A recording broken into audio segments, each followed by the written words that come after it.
A lot of times when you get your oil changed, the service technician is going to also check or recommend that you change your cabin air filter. I'm going to show you how easy it is to save some money and do it yourself.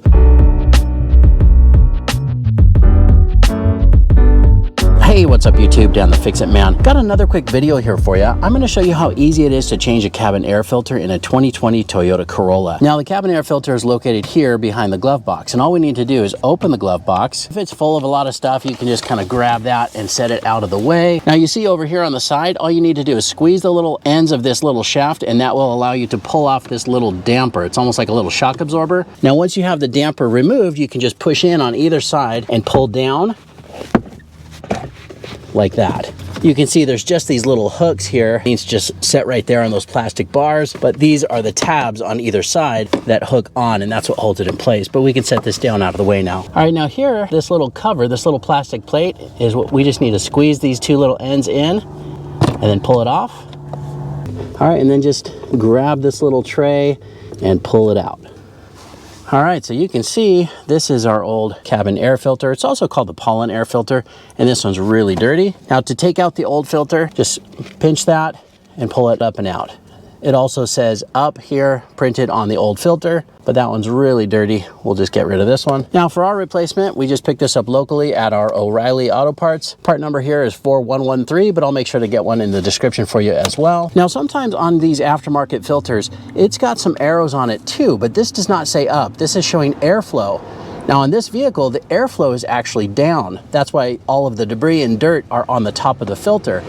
It's very important to make that note, because if you just match the arrow to the arrow on the tray that says up, or the arrow on the old cabin air filter, you'll get it wrong. So on this one, we need to make sure that we point these arrows down, which is the direction of airflow. But you do want to make sure that the size is the same. This does have a little bit different pattern on the pleats, but it should be fine. It looks like it's the same length and same width. Now again, if you need to confirm the direction of airflow, if you just open up some of these pleats, you'll see a bunch of debris and dust. But again, this is printed up as far as just the direction of where to place it. In this one, it's showing us airflow. Because it says airflow and it's not just an arrow, we know that we need to point it with this arrow facing down, which is the direction of air, but we're gonna put it so that this side is facing up. Putting this one in is really just as easy as taking out the old one. Just slide it in that little plastic tray, press it in place, and just put it right back in where it was. Push it all the way in, and then this plastic cover right here, you can see it has these long little tabs. Those go facing in, and then it also has a little directional arrow showing that it needs to be up.